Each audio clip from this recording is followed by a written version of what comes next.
Firstly, thank you for your invitation. Very happy to be with you today. I worked in 6-7 countries before I came to Poland, or returned to Poland, I should say, and been here now for the last 23, 24 years. Now, is there anything special about Poland as far as moral dilemmas? I don't think so. I don't think so. The big question is actually what we mean by morality, by ethics.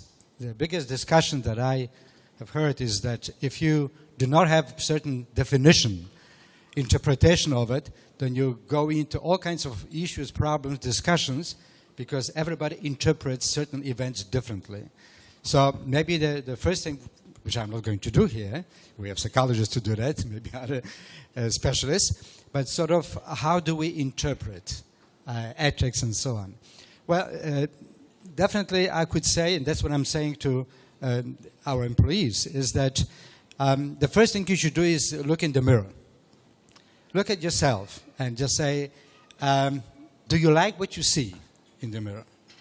Do you like yourself as a person as far as ethics is concerned? Do you have a view on ethics, on moral issues? Have you ever been confronted, and what did you do with it?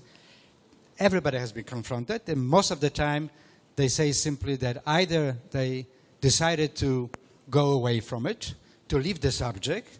You have covered it before, just simply, this does not concern me, or not being able to address it. Now, I remember 20-some years ago, I was really of the opinion that actually the question of ethics in Poland has a very low value. I'm talking about not only business ethics, we're talking about this political and other things, not in terms of ethics as far as family life is concerned, because that I was not able to see any difference. But as soon as we, in the financial sector, banking sector, created a very strong financial banking rules, and I remember that I got so many calls from politicians about helping certain corporations, small corporations. In this town, there is this company.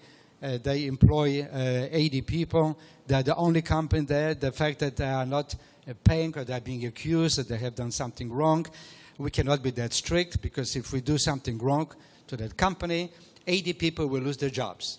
That's how interesting it is, right? Very ethical approach, They care about the employees, that these 80 people might lose jobs if there is bankruptcy, if they're going to close the company. The fact that the owners of that company were stealing money was not such a big issue for them.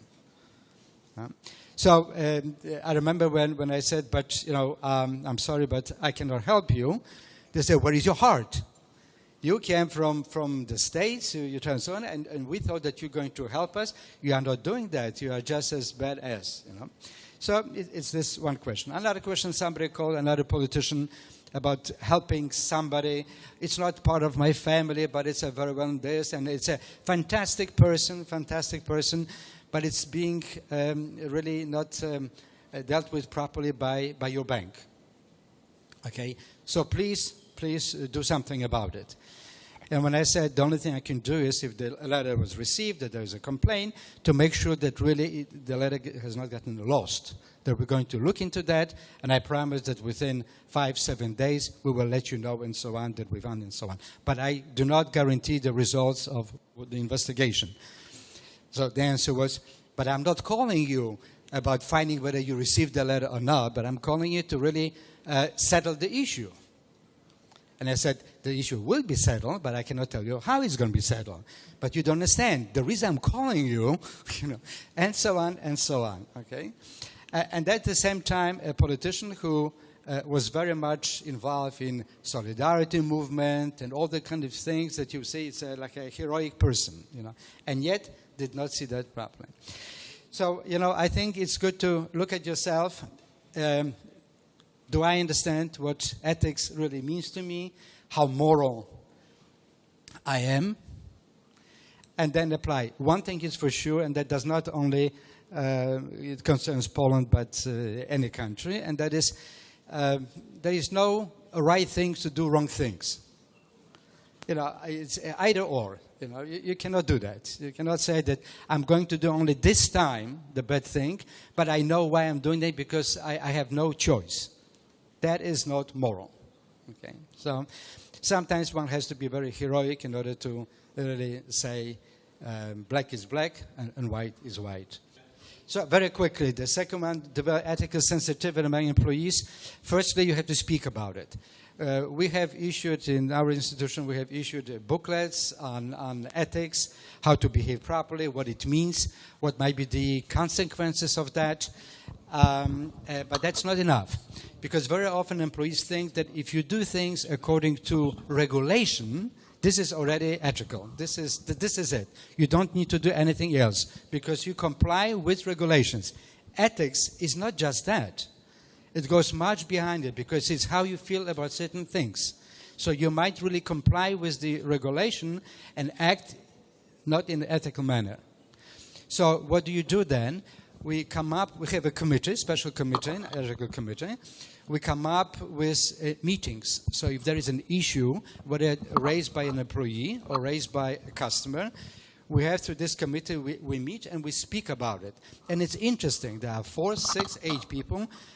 Everybody has slightly different opinion, but we talk about it, what it means. Some cases are very simple, but others are very, very complicated.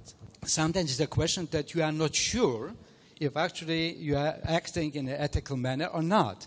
It's sort of, I am not sure if this is going to lead into something bad or not.